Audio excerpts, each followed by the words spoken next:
Salió del dormitorio con un vestido de seda verde que nunca le había visto, combinado con unos zapatos de tacón que, juraría, llevaban años en el fondo de su armario. Levanté la vista de la novela que estaba leyendo y no dije nada. Ese silencio era el último bastión de mi dignidad. Se retocó el carmín en el espejo del pasillo, ignorando mi presencia como si yo fuera un mueble más. Luego, esbozó esa sonrisita que se había vuelto tan común.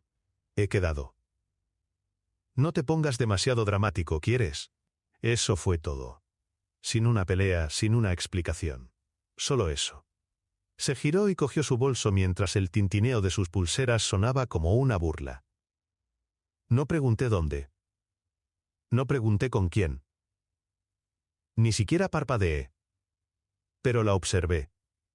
Siempre la observaba. En el instante en que la puerta se cerró, me levanté despacio, como si el peso del mundo se hubiera posado sobre mis hombros. Fui a la cocina, abrí la botella de *viño verde* que ella guardaba para celebrar algo y me senté a la mesa. No para beber, sino para pensar. No se llevó el cargador portátil. Sí se llevó ese perfume caro que le regalé por su cumpleaños. No dudó, ni por un instante. Abrí mi portátil. Iba a buscar algo, cualquier cosa, pero una notificación en mi pantalla me detuvo en seco. Una alerta de nuestro almacenamiento en la nube compartido, una cuenta de Dropbox que usábamos para facturas y documentos de la casa. Se ha actualizado un archivo en la carpeta personal. Curioso.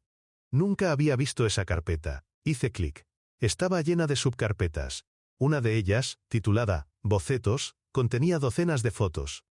Sin rostros, solo piel, sábanas de un hotel con vistas al Tajo, autorretratos en espejos donde se adivinaba la silueta de otra persona. Contuve la respiración. Luego vi los archivos de audio. 3 de ellos.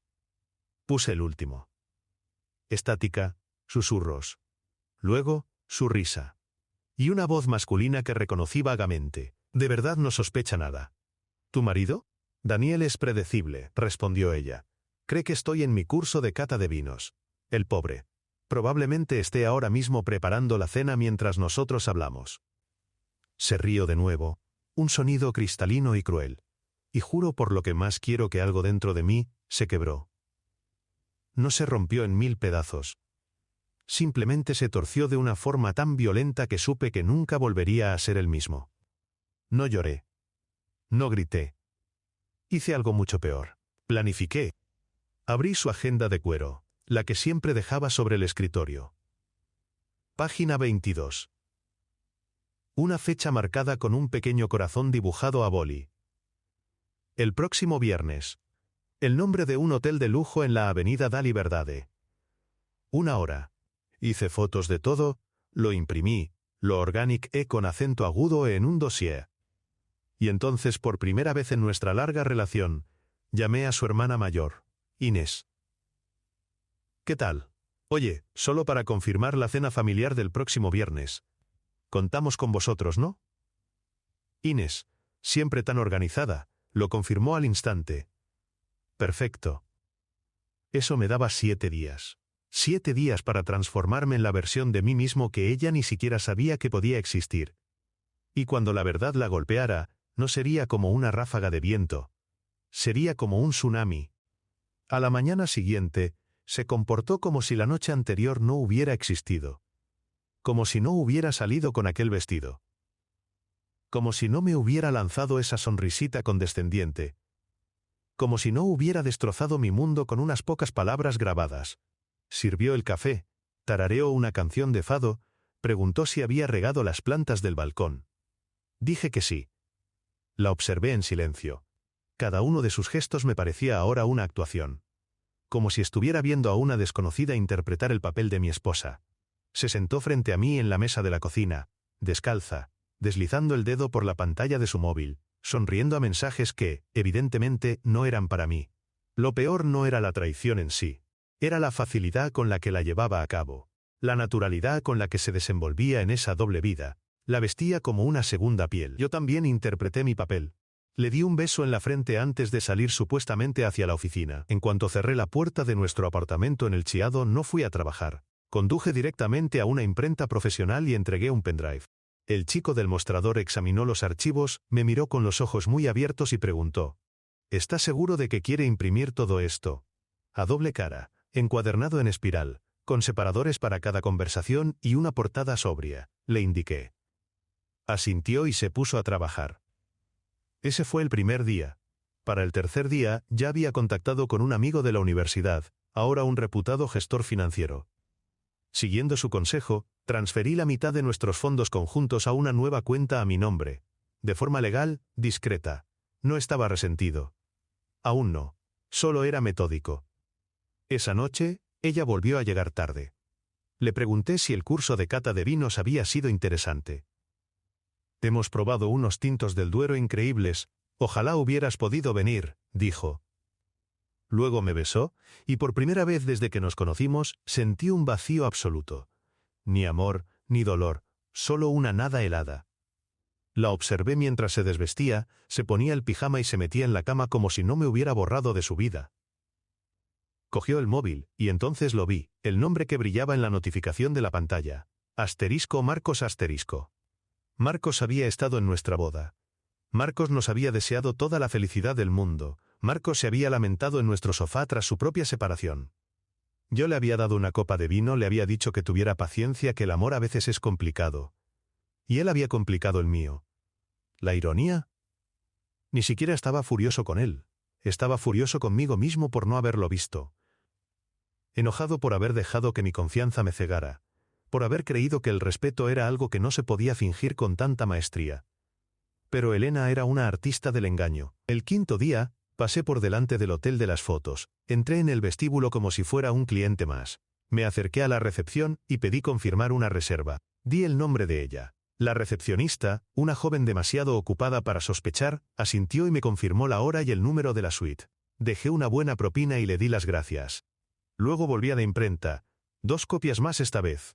Una para él, una para ella. Cada una perfectamente encuadernada, limpia, irrefutable. No tenía intención de montar un escándalo. Ese no soy yo. No soy el hombre que grita. Soy el hombre que observa, que recuerda, que documenta, que muestra, no cuenta. Y fue entonces cuando tuve la idea final. Un último gesto antes del colapso. Justo antes de su romántica escapada, me las arreglé para acceder al pasillo de su planta. No forcé nada. Simplemente, deslicé un sobre por debajo de la puerta de su suite. En el sobre ponía, una invitación personal. Se ruega puntualidad, Dentro estaban las fotos, las transcripciones y una captura de pantalla de la reserva de la cena familiar de la noche siguiente. La misma noche que ella planeaba pasar entre las sábanas de ese hotel, con el hombre al que yo solía llamar amigo. La última página tenía una sola frase, espero que disfrutéis del espectáculo. La mesa 7 tiene una vista privilegiada, Ella aún no sabía que yo lo sabía todo. Pero mañana, descubriría que su audiencia era mucho más grande de lo que imaginaba. Esa noche, interpreté mi papel a la perfección. Me reí, elogié su peinado, le dije que su perfume olía de maravilla. Cuando me preguntó si me importaría que saliera un rato para verse con unas amigas, asentí con la sonrisa benévola de quien sabe que le están mintiendo. Salió de casa sobre las 7, con el mismo vestido de seda verde. La observé desde la ventana, oculto en la penumbra. No miró hacia atrás. A las 7:30, llegué a la puerta de una famosa casa de fados en Alfama, donde sus padres, su hermana Inés y su marido ya estaban sentados. La cena estaba planeada desde hacía semanas, una de esas obligaciones familiares ineludibles. Parecían sorprendidos al verme llegar solo. Su padre incluso bromeó. Elena se ha perdido por las callejuelas de Alfama. Algo por el estilo, sonreí. Me senté. Saludé a todos, charlé amigablemente, incluso brindé con agua, alegando que tenía que conducir más tarde. Entonces, 10 minutos después de que llegaran los entrantes, saqué de mi maletín un sobre de color crudo y lo puse delante de su madre. Ella lo miró, perpleja.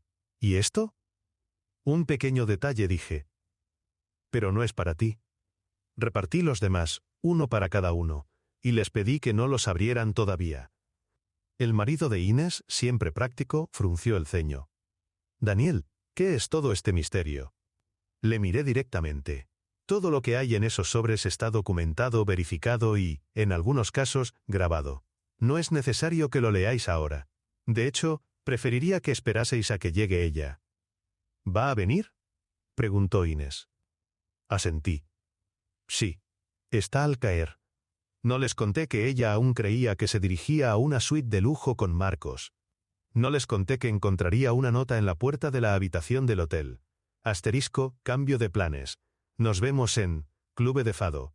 Vístete para la ocasión. A las 8:15, mientras la fadista comenzaba a cantar una canción desgarradora sobre un amor perdido, la puerta del local se abrió. Allí estaba ella. Pelo perfecto, tacones resonando en el suelo de piedra, y esa sonrisita arrogante que lo había desencadenado todo. Solo que esta vez, la sonrisa se desvaneció en el instante en que me vio. Y luego vio a su familia. Y los sobres sobre la mesa. Se quedó paralizada. Su mirada iba de la mesa a los rostros de su familia, y finalmente a mí. «Siéntate», le dije. Mi voz no era alta ni autoritaria, era neutral. No se movió. Su madre habló. «Elena, ¿qué demonios está pasando?» Vi cómo su mente trabajaba a toda velocidad, calculando, intentando decidir cuál era la mejor estrategia: mentir, llorar, hacerse la víctima, suplicar o marcharse. Pero hizo algo inesperado. Se rió. Una risa nerviosa y frágil. «Por Dios», dijo, forzando una sonrisa. «¿De verdad os vais a creer el drama que está montando?» Nadie contestó. Me incliné sobre la mesa. «Puedes decirles que es mentira, que soy un celoso paranoico, que he manipulado las grabaciones. Pero cuando lean lo que hay ahí dentro, no volverás a pisar este barrio sin que alguien cuchichee a tu paso». Sus ojos se clavaron en los míos. Puse un último sobre la mesa. Más pequeño, elegante. «¿Qué es eso?», preguntó. No respondí. Lo hizo su hermana Inés. «Es para ti». Lo abrió con manos temblorosas. Dentro había una única fotografía impresa. Un fotograma de la cámara de seguridad del hotel. Ella y Marcos, abrazados junto al ascensor. Con la fecha y la hora bien visibles, 4:12 de la madrugada. La expresión de su rostro al mirarla no fue de rabia. Fue de puro pánico. Y entonces susurré la frase que nunca esperó oír. «Sonríe un poco más. Aún no has convencido a tu público». Dejó caer la foto, pero yo no había acabado. Porque esto no iba sobre un hotel, un amigo o un vestido. Iba sobre la impunidad con la que creyó que podía actuar. Y aún no le había mostrado la verdadera sorpresa. Nadie habló durante lo que pareció una eternidad. Elena permanecía de pie, paralizada. Su madre pasaba las páginas del dossier, cada vez más pálida. Su padre había apartado la silla, masajeándose la frente como un hombre que acaba de presenciar una catástrofe. «¿Cómo has podido?», susurró su madre, sin levantar la vista de una transcripción. Fue entonces cuando Elena finalmente reaccionó. Dio un paso adelante, apartó una silla y se sentó. «Esto es ridículo», siseó. «¿Sabéis qué? Si él fuera la mitad de hombre que Marcos». «Vuelve a decir su nombre», la interrumpí con una calma gélida. «Atrévete». Se calló, pero la habitación ya era un caos de susurros y jadeos. Su familia hablaba a la vez, haciendo preguntas, señalando párrafos, luchando por reconciliar a la mujer que creían conocer con la que estaban descubriendo. Fue entonces cuando saqué el móvil y reproduje un archivo de audio. No era de ella, era de Marcos. Había sido un mensaje de voz que le dejó en un momento de borrachera, probablemente después de una discusión. Pero en lugar de disculparse o confesar su amor, despotricaba. Era amargo, rencoroso e increíblemente detallado. Hablaba de lo fácil que había sido seducirla, de que ella necesitaba el drama como el aire que respira, y de que era solo un lío precioso envuelto en excusas baratas. Dijo que su marido era un blanco fácil, y que todo empezó porque ella era una conquista sencilla para su ego. Mientras el audio sonaba, el murmullo del restaurante pareció desvanecerse. Se podía oír el tintineo de un cubierto en una mesa lejana. La madre de Elena ahogó un sollozo. Inés, su hermana, soltó una palabrota. Y Elena parecía que acababa de ser abofeteada por un fantasma. «Yo nunca», empezó. «No», la corté. «Nunca pensaste que lo encontraría. Eso es lo que de verdad te molesta». Se volvió hacia sus padres, desesperada. «Está manipulando todo esto, ha hackeado mis cosas». Saqué una pequeña tarjeta de mi cartera y la deslicé sobre la mesa. *, analista forense digital, verificación y certificación de datos, Asterisco. Hice que un profesional lo verificara todo. Nada está trucado. ¿Quieres saber hasta dónde llega esto? Revisa la papelera de tu cuenta de Dropbox. O la copia de seguridad que olvidaste que existía en tu antiguo portátil. O quizás la app que registra tu historial de ubicaciones. Verás que encaja a la perfección con tus visitas al hotel. Elena se levantó. No. Me niego a seguir con esto. Su padre habló entonces, con una voz grave y llena de furia. Siéntate. Nunca le había oído hablar así. Elena tampoco. Dudó, a medio camino entre huir y obedecer. Yo me levanté en su lugar. ¿Sabes lo más gracioso? Dije, guardando el móvil. Esta cena ni siquiera era el plato fuerte. Solo el aperitivo. Parecía confundida, aterrorizada. No voy a llevarte a juicio. No voy a pelear por ver quién se queda con el perro de aguas, y desde luego no voy a suplicar por respuestas que ya tengo. Miré a sus padres. Habéis criado a alguien que miente con más naturalidad de la que respira. Y luego la miré a ella. No con odio. Solo con una claridad absoluta. Pero estás a punto de perder algo que ni siquiera sabías que aún valorabas. Salí del restaurante antes de que nadie pudiera decir nada más. Porque la siguiente fase no era para una cena familiar. Era para su bandeja de entrada. Y cuando la abriera, encontraría un enlace. Un enlace a un vídeo privado de ella misma. Un vídeo que no recordaría haber grabado. Porque de hecho, no lo había hecho. Esa noche no me escribió. Ni para preguntar por qué, ni cómo, ni si hablaba en serio. Nada. Silencio absoluto. Justo lo que necesitaba, porque el vídeo que le envié no era un farol. Se había grabado hacía 4 meses, cuando sus mentiras eran tan convincentes que yo llegaba a dudar de mi propia intuición. Estaba oculto en la tarjeta de memoria de una vieja cámara que puse en la estantería del salón, para grabar un asterisco time-lapse asterisco de las nubes sobre Lisboa, y que olvidé por completo. Un día, revisando archivos, lo encontré por accidente. Era ella, en nuestro salón, hablando por teléfono, riéndose. Y entonces Marcos apareció en la puerta. Ella le abrió antes de que llamara. Vi cómo se burlaba de mí, mientras le servía una copa, cómo me llamaba adorable pero simple, cómo decía que seguía conmigo porque yo era predecible y seguro. «Cree que soy su esposa», dijo ella mirando casi a la cámara sin saberlo. Esa es la parte más divertida. Ahora ese vídeo, sin cortes ni ediciones, estaba en su poder. Titulado, asterisco, tus palabras, no las mías, asterisco. A la mañana siguiente, llamó. Dejé que sonara. Luego escribió, asterisco, tenemos que hablar. Por favor, ese vídeo está sacado de contexto, asterisco. Asterisco. ¿Fuera de contexto? Asterisco. Esa frase fue la gota que colmó el vaso. Le respondí con 2 palabras asterisco, revisa el Dropbox, asterisco. Dentro había más carpetas. Mensajes, correos de voz, registros de GPS. Y al final, otro vídeo. Era yo. Lo había grabado la noche anterior. Si estás viendo esto, decía yo a la cámara, es que te has quedado sin excusas. Convertiste nuestro matrimonio en una obra de teatro. Pues bien, este es mi último acto. Me voy, puedes quedarte con todo lo que me has quitado, porque yo ya he recuperado lo único que importa, a mí mismo. Horas después, me llamó su hermana, Inés. Estaba lívida. Con Elena.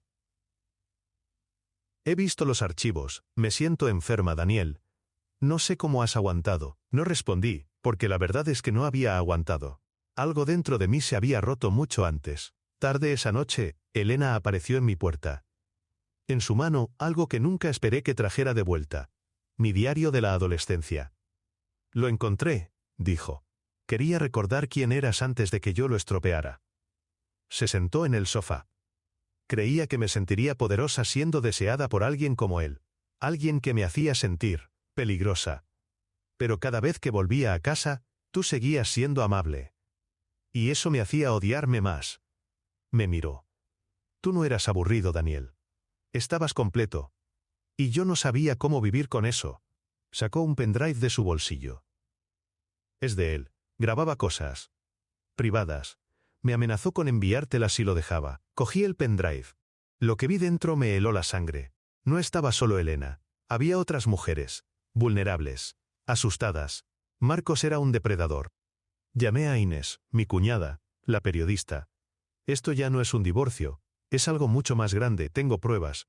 Mi cuñada, una mujer de principios y con una aversión visceral por los abusadores, no dudó. Movió sus hilos. No para publicar una noticia sensacionalista, sino para poner las pruebas en manos de las personas adecuadas, de forma anónima y segura. 3 días después, supe que a Marcos lo habían detenido. En silencio. Sin escándalos mediáticos. Pero su carrera y su reputación estaban acabadas. Inés me dijo: «Lo has parado, Daniel». No sentí euforia. Ni orgullo. Sentí alivio. Como si una tormenta hubiera arrasado mi vida, pero al final hubiera dejado el aire limpio. Me mudé una semana después a un pequeño apartamento en Alfama. El divorcio fue rápido y sin disputas. Ella no pidió nada. Pasaron los meses. Empecé a correr por las mañanas junto al Tajo, me apunté a un taller de cerámica, leí novelas, dormí noches enteras. Y un día, conocí a alguien. Se llamaba Beatriz. Nos conocimos en la Feira da Ladra El Rastro de Lisboa, discutiendo sobre el precio de un libro antiguo. Tenía una risa fácil y unos ojos que no juzgaban. Me preguntó si quería tomar un café, dije que sí. No hablamos de ex. Hablamos de música, de viajes y de cómo Lisboa se ve más bonita cuando por fin dejas de caminar a la sombra de otra persona. La primera vez que vino a mi apartamento, miró a su alrededor y sonrió. Aquí se respira paz. Y fue entonces cuando supe que era libre. No solo de Elena. No solo de Marcos. Sino de la versión de mí mismo que creía que la lealtad significaba aguantar incluso cuando el suelo bajo tus pies se había podrido. El hombre que dudaba de sí mismo se había ido. Y en su lugar, había alguien reconstruido. Alguien en paz. Y por primera vez en años, sentí que no tenía que justificar mis decisiones ante nadie. Por fin, había encontrado la calma. Y esta vez, la protegería con todas mis fuerzas.